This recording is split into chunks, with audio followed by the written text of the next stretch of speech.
We are live. We are live, Chris, as you've said, and everyone, welcome live. to NRL DNA Round 3 preview. A few talking points today, so let's not muck around. Before I say, mate, how are you quickly? I'm good, yeah. No, been pretty busy, but busy's good. You are Sun busy. shining. Rightio, so here we go. First one, mate. The Storm going to win the grind without Smith. So my take is that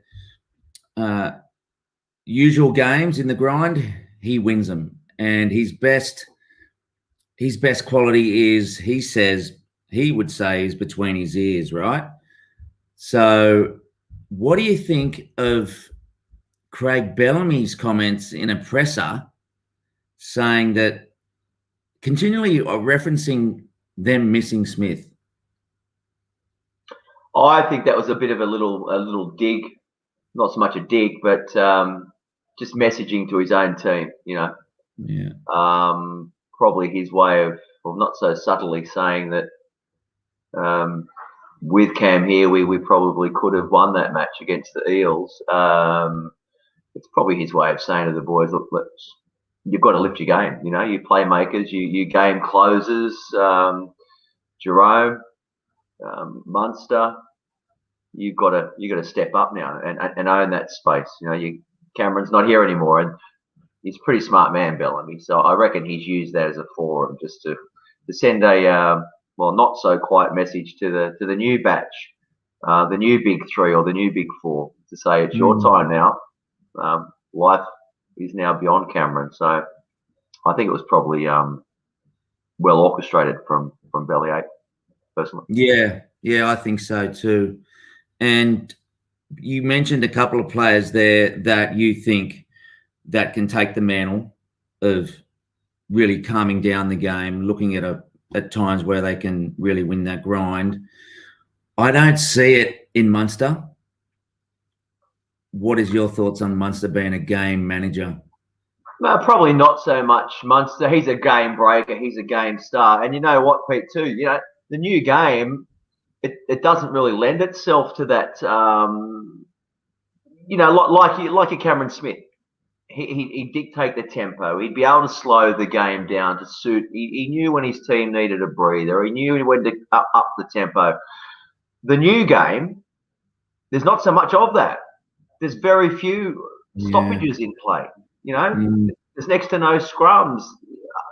It's so that style of game management maybe is not there like it used to be. And I'm noticing the likes of Cameron Munster, the players that can play the ad lib, the up tempo, eyes up footy as they call it. Play what you see. They're just real footballers, aren't they? They're not so scripted. We see from team to team, the cookie cutter. They're all running the same lines, doing the same plays, and it's all very orchestrated. But those teams that are prepared to go outside of the script, and Munster's like brilliant at doing that, they're the ones who are really shining. So the game, I think, the game's evolving a bit. Yeah, that's a great point, and that was no criticism. And I should say, it was no criticism from me of Cameron Munster. I think he's brilliant, but that's a super interesting point. The game evolving to a point where your Sterlos, your Munsters, your Mortimers back in our day, it's changed, hasn't it? That's lending itself more to footy players, people that want to play footy. Yeah. When you all the coaches have their set structures, and they're very similar across teams, and you can see it week to week. Oh yeah, that's the same as what the Roosters are doing. Oh, that's the same as what the Rabbitohs do. Oh yeah, I get it. They're running a play there, a block play there. Then they're sweeping back here. They've got half either side, good structure. But now the game is faster, and there's not so many stoppages to get yourself structured. You're seeing players like Munster who are just footy players, and they're really relishing it, and that's good to see. It's good to see. It's quite refreshing, actually. I like it. Play footy. How often do we say it? Play footy, boys. Yeah, and with them having Penrith on Thursday night, hard one to tip, but with Cleary being out, and we'll talk a little bit about that later. What do you think? Tell me your thoughts on that game and who's going to prevail. It's at home, isn't it? Panthers are at home, hey. Panthers at home. They haven't dropped a point. They haven't let a point in No two points. games, not 1 point. You're a dream for you and I. And you might say, yeah, but hang on, they've only played Cowboys and who was it, Dogs. Forget that. They haven't let a point in, so they're doing really well. Cleary is just, he's right up there. He's got to be the best number 7 in the game by a long way at the moment. I think the way he just straightens things up and directs play, I love it. But Matt Burton will come into the side, and I'm not sure if Ivan will start Matt Burton or bring him off the bench, but he's been the big talking point, hasn't he, Burton? So I think we're all looking forward to seeing how this guy goes. What's all the hype been about? How will it go? Oh God, mate, it's going to be a belter. You don't see Melbourne Storm losing too many back-to-back games, do you? That's the worry. No. No Cleary. God, it's going to be a close one. Oh, I'm going to stick with the Panthers. I'm going to go with the Panthers. Okay. I'm going to agree with you and say that yes, because it's going to be another grinding game, and they just don't have Smithy anymore. And I think Melbourne are feeling their way into this new style of football. And Penrith at home, and Cleary's out. And I think they've done the right thing by looking after his brain with the concussion thing. So, all right, that's a good segue into our next topic, mate, and it's around the concussion. But what I wanted to talk to you about today, Chris, in this is there's a fine line, and it was on 360 last night between Kenty and Benji Marshall were talking about it, and they got into quite a bit of a rousing discussion about it, about the intent of Konfusi really wanting to hurt Madison and put him out of the game. And Graham and Benji were talking, well, you don't want to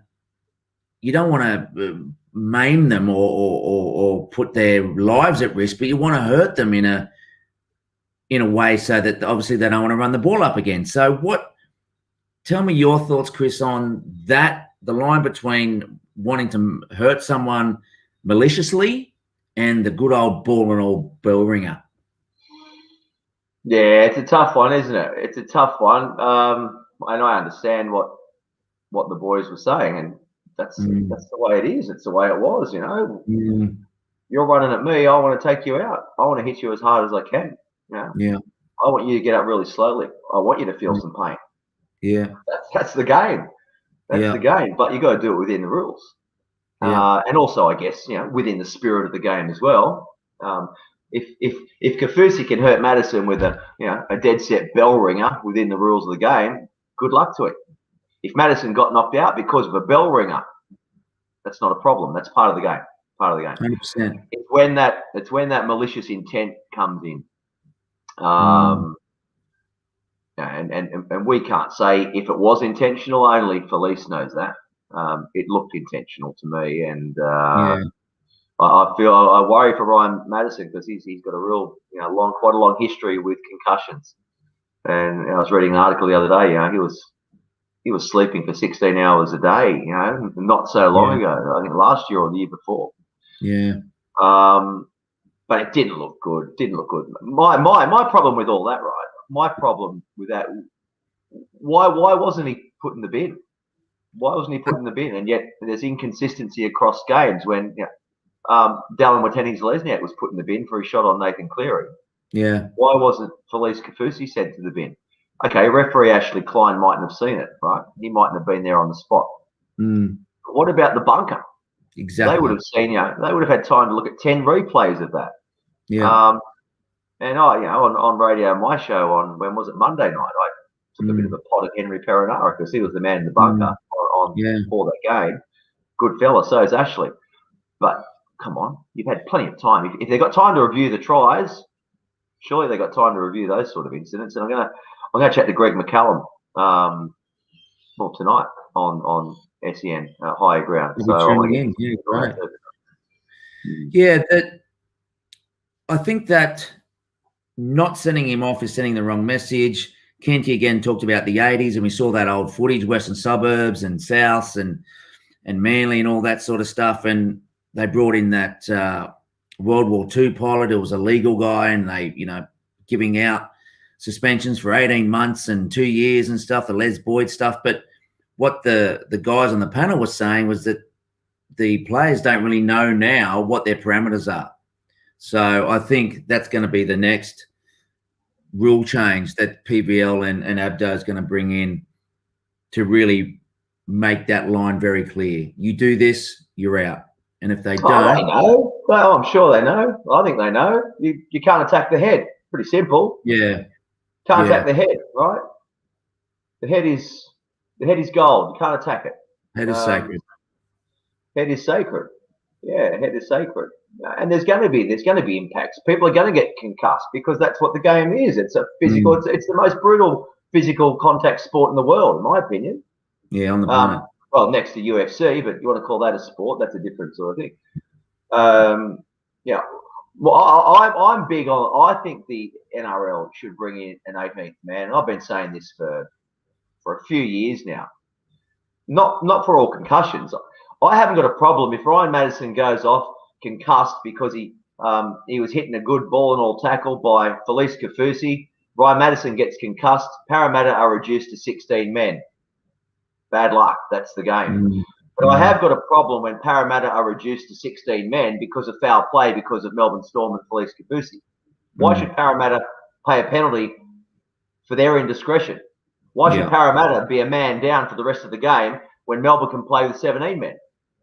Where's the fairness in that? So that's where you bring an 18th man in. Parramatta or whoever, if a player is forced off the field due to foul play from the other team, you are able to restock with your 18th man, so you've got 17 players. I think it's pretty simple, and I think it should be brought in. Yeah, good. All right. Yeah, no disagreements for me, mate. Okay, so last topic of the day, mate. We're going to talk about Madge losing the dressing room.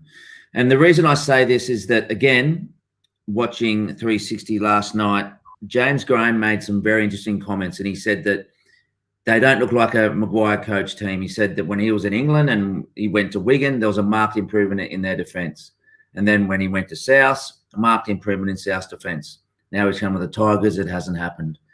Do you think it's the playing group not buying into what Madge is selling? Or is it are we getting to the point where it's a different generation again, where it's getting a little bit softer and not wanting to do the hard work? Oh, God, Pete, I don't know. You got to be in the dressing room to know whether the coach has lost it or not. But it certainly looked like the way they played at Campbelltown on the weekend, they weren't playing for their coach. They weren't playing for each other. They weren't playing for themselves. Well, no, they probably were just playing for themselves. It wasn't a team, and defence, as you know, is all about attitude. And there wasn't much attitude out there of, wanting to make those tackles stick and holding your line and looking after your mate, trusting your mate either side. There wasn't much of that, was there? And Joey Leilua, he was like a turnstile, and he's been dumped this weekend. Yeah. But you can understand fans asking questions. Is it running a bit deeper than what we're just seeing? Is it more than just a few missed tackles, or is it a really a deep-seated problem? Maybe they're not listening to the coach anymore, or they're not playing for the coach. I don't know. I'm not going to assume because I'm not there. All I can say is that it looks like they've got bigger problems than just missed tackles. Put it that way. Oh, yeah. And the reason I bring it up is because remember last year it was brought up that the players were saying, look, we're walking on eggshells. And this year was, again, that we're hearing year in, year out with the Tigers.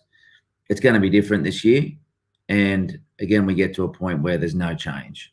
So I'm just trying to put two and two together. And, again, you're right. I'm not in the dressing room, and it's a tough gig. We don't want to cast aspersions on anyone. But from the effort and the results so far of 2 rounds of football, and they've played 2 top 4 sides, but watching BJ and his brother, They've got Newcastle nice. up at Oh, Newcastle. nice. Yeah, good luck. Newcastle away. Let's reserve our judgment until after this weekend, okay? Let's have one more look at them before we start throwing too many stones at them. That's going to be a tough mission up there. Look, I don't think they can give me win. one more week before we assassinate the Tides. Yeah. All right. Well, Chris, that's going to be the end for today, mate. What we might do is do one on Friday, just to have another little look at what the game has been on the what will be the Penrith and Storm game, and then have a look towards the weekend. So, thanks again, and we'll catch up soon. Keep trying, brother. See you, mate.